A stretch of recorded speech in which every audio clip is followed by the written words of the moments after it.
Secrets. We all have them. Whether it's a secret talent, a secret stash of cash, or secret feelings.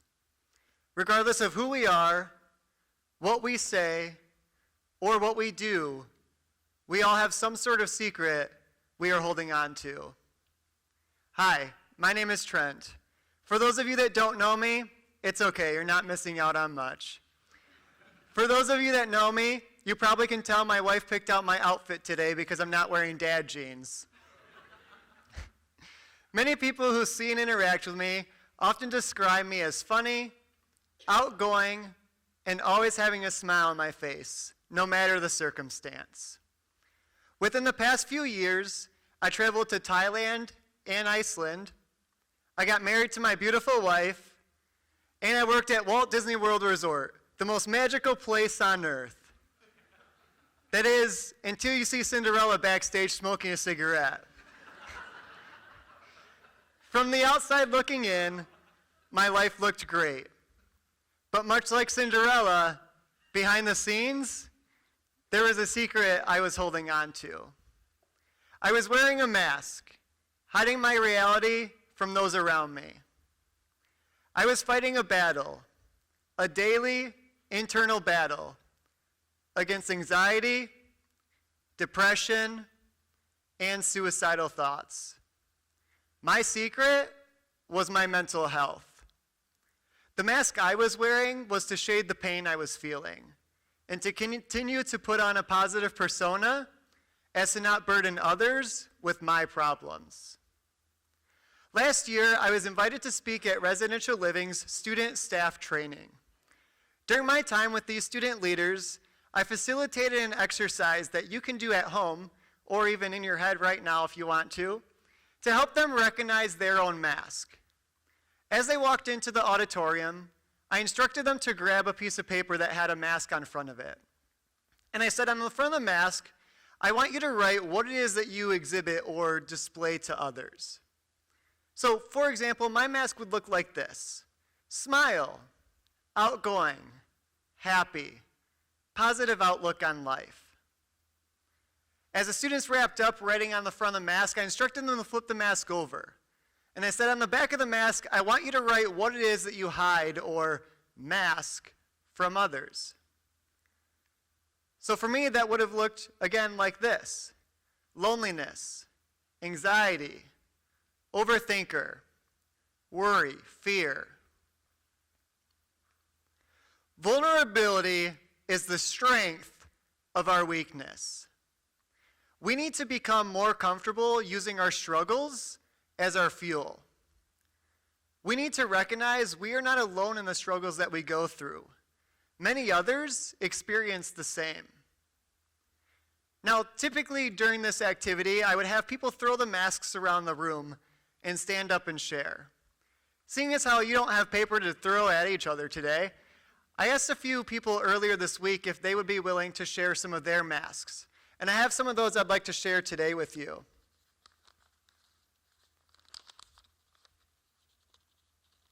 If we can get them open.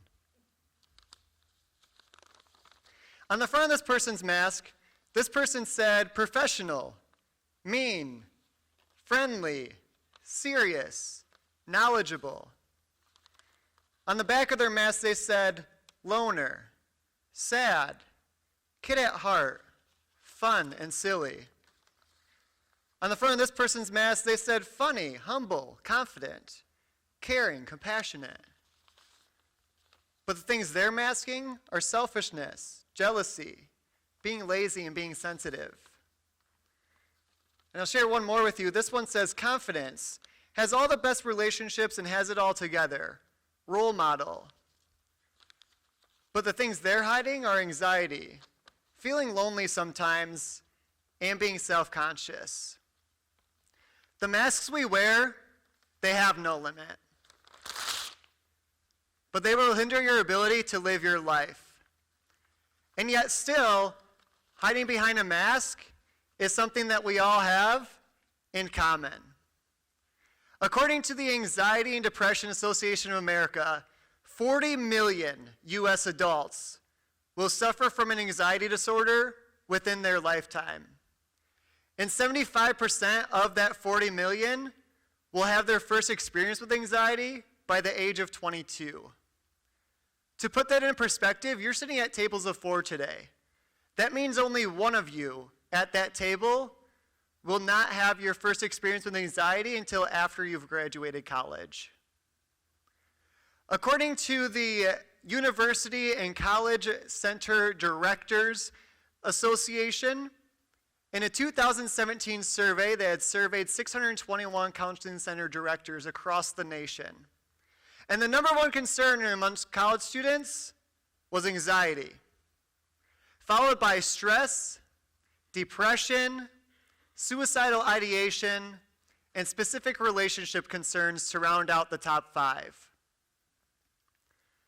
If you think about it, the current generation has lived in a truly digital era. Facebook, Snapchat, Instagram, Twitter, information and communication all at their fingertips.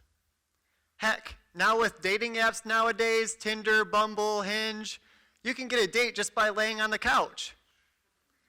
The current generation will never know the struggle of having to bike 10 minutes to your friend's house to see if they could play and finding out they were playing with little Timmy instead of you.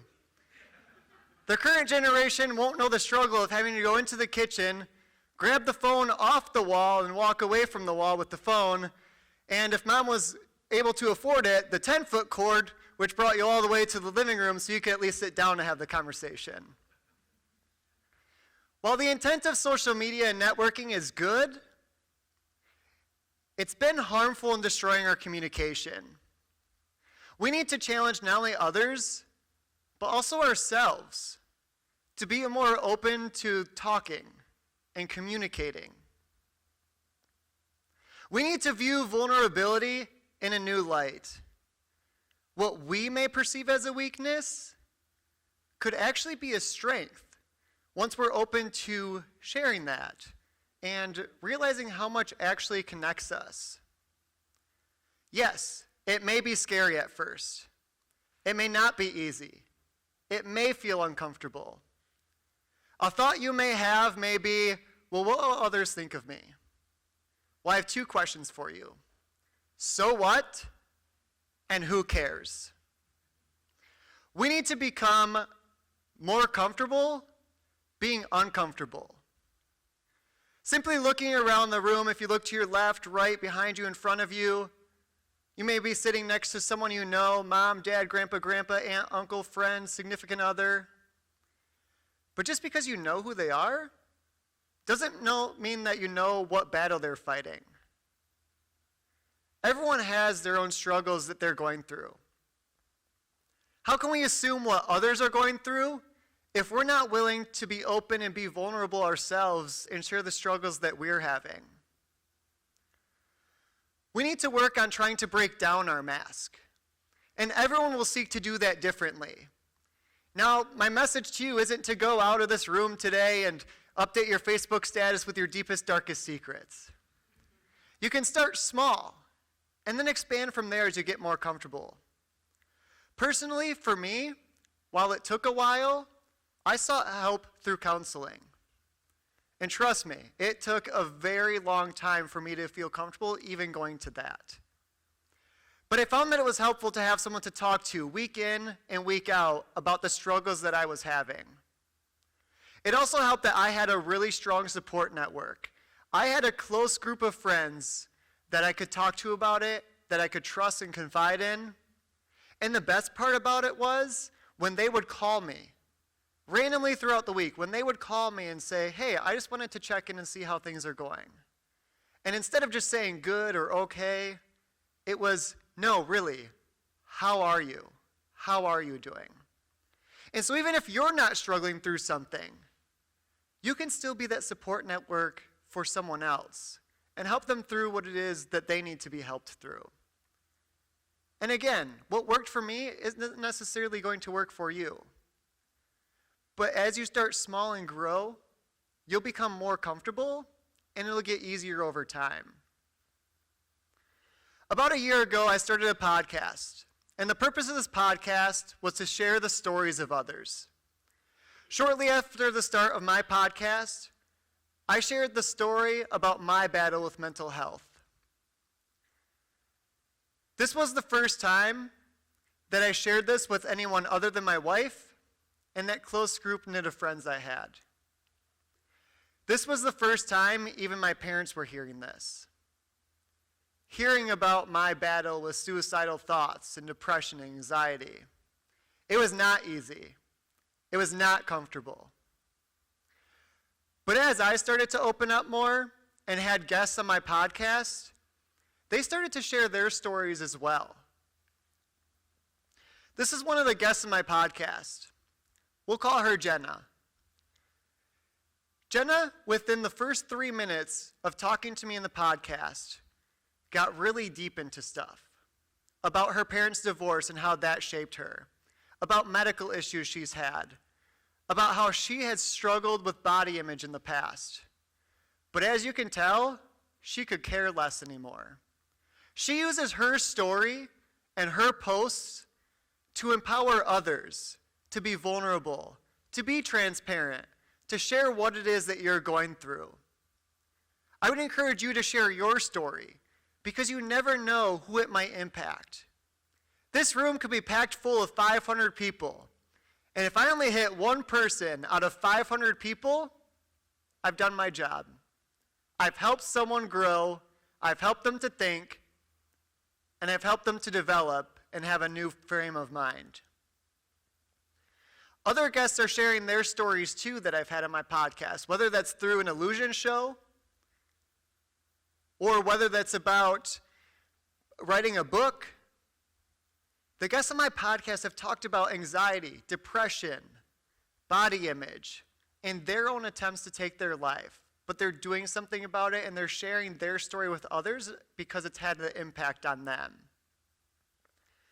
The great part about this is we are not stuck in our mask. We need to start to be more comfortable talking about those quote-unquote taboo secrets. I have 2 challenges for you as you leave today. Number 1, I would challenge you to think about what it is you're masking and what is the real reason why you're masking that. Is it because you're afraid what other people are going to think about you? Or is it something else?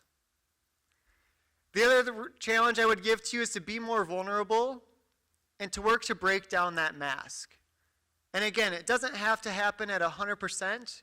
You can start at 0.5% if you want to. But baby steps is all it takes. Anyone that I meet today and talk to, I am very open and transparent about my mask. And this is exactly what my mask would look like today. Overthinker, positive, outgoing, anxiety, depression. This is stuff that I embrace and that I'm aware that I have. You can do it. You can get through it. I believe in you. You are not alone. Vulnerability is the strength of our weakness. Thank you.